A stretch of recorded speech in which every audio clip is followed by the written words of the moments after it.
Shutuma kuhusiana na mzozo katika shughuli ya ugavi wa ardhi ya Kibiko ambao umesababisha kifo cha afisa wa polisi, watu kadhaa kujeruhiwa na mali kuharibiwa zimegawanya viongozi kutoka sehemu hiyo.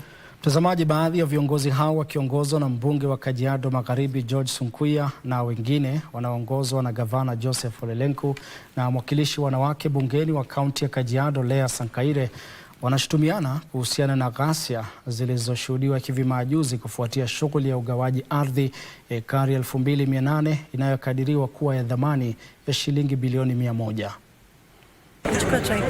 Siku chache baada ya afisa wa polisi kuuawa na watu kadhaa kujeruhiwa na mali kuharibiwa kufuatia mzozo wa ugavi wa ardhi ya jamii ya Kibiko, baadhi ya viongozi wa eneo hilo wakiongozwa na mbunge wa Kajiado West George Sunkuyia sasa wanaelekeza kidole cha lawama kwa gavana Joseph Ole Lenku na mbunge wa kaunti ya Kajiado Leah Sankaire, wakiwatuhumu kwa kuchochea ghasia. Umetoka South Africa kuja, yani unakata likizo ndio ukuje uchochea watu. Umelala nyumbani Nairobi, umekimbia umekuja Karen, Asmara, tunakuangalia tu na wale watu ambao ulikuwa nao mpaka ukapita Ngong ukafikia pale, ndio tukaambia utapita hapa. Currently as we speak, there is another person who has been beaten by those goons, Ako Kenyatta, as we speak now.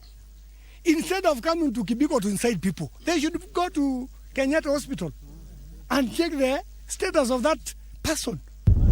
Lakini Governor Lenku anadai kuwa maafisa wa usalama wanaosimamia ugavi wa ardhi hiyo walimnyima nafasi ya kuingia katika kipande hicho cha ardhi, huku akiwatuhumu kwa kutumia nguvu kupita kiasi. We were tear gassed, shot with rubber bullets, and we were very clear that we were going to bring peace because we know how to do it and because we have been doing it.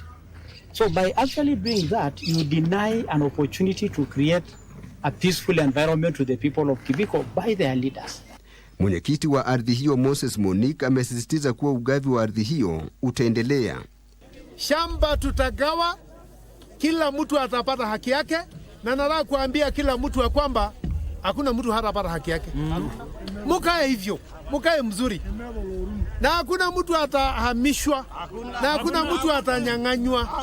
Tulisema hiyo kitambo. Tilio Marco, Darubini.